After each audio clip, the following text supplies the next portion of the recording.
It was evening, and a light rain was drizzling. The sky was tinged with dark blue and purples. Seagulls hovered like black specks above the town, and the wind from the sea swept ship debris onto the shore. A low hum filled all the streets. The townsfolk had tightly shut their windows. Tucked under their blankets, the power outage had lasted 8 hours. A man walked slowly down the street. His shoes made a dull sound as he stepped, his eyes fixed on the ground, and he had pulled his coat collar up to his throat. His breaths turned into clouds of vapor as he walked. He reached a house on the outskirts of town, peered through its windows, and listened to the hum and the wind. He rummaged through his inner pocket, found a crumpled, dried-out cigarette, and lit it. His other hand was in his pants pocket, fiddling with loose change. Sounds came from inside the house, and soon a light turned on. A little girl stepped out of the front door. She had tied her hair tightly on both sides, her short strands sticking out like tassels from the clip. She looked around and, finally spotting the man, turned her steps toward him, sped up, and ran to hug his leg. The man lightly tapped the top of her head once or twice with the hand holding the cigarette. Ash fell onto the girl's hair in the evening darkness, then to the ground. The girl pulled back. She had big, blue eyes.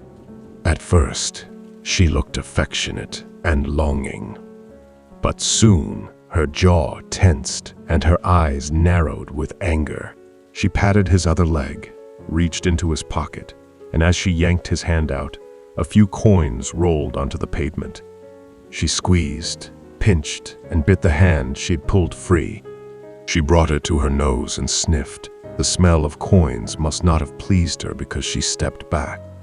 She clasped her hands in front of her and lowered her gaze, a sign that she was sulking. The man had barely moved during all this, aside from the occasional jerk. He calmly kept smoking his cigarette, and when the girl stepped away, he took one last drag before kneeling in front of her. He looked at her, but she wouldn't lift her head. So he looked at the ground too, gathering the fallen coins and stuffing them back into his pocket while he waited. A faint light from the house spilled into the yard. "Do you have any idea how long I've been waiting for you?" "I'm sorry, the power went out." "Isn't this your spinning top?" "Yes. It's more effective than I thought. I saved up." "Good for you. Are you mad at me?" "I didn't wait as long as you think. I mowed all the grass, walked to the sea. Good job. Were you alone?" "Yes, just like you." The man held his knee and stood up, brushing himself off. He walked toward the house, and soon the girl followed with reluctant steps.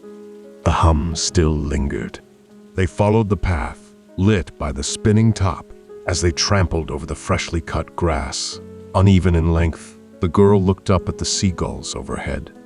The man entered the house. The girl lingered a little longer under the drizzling rain. Then she, too, went inside and shut the door.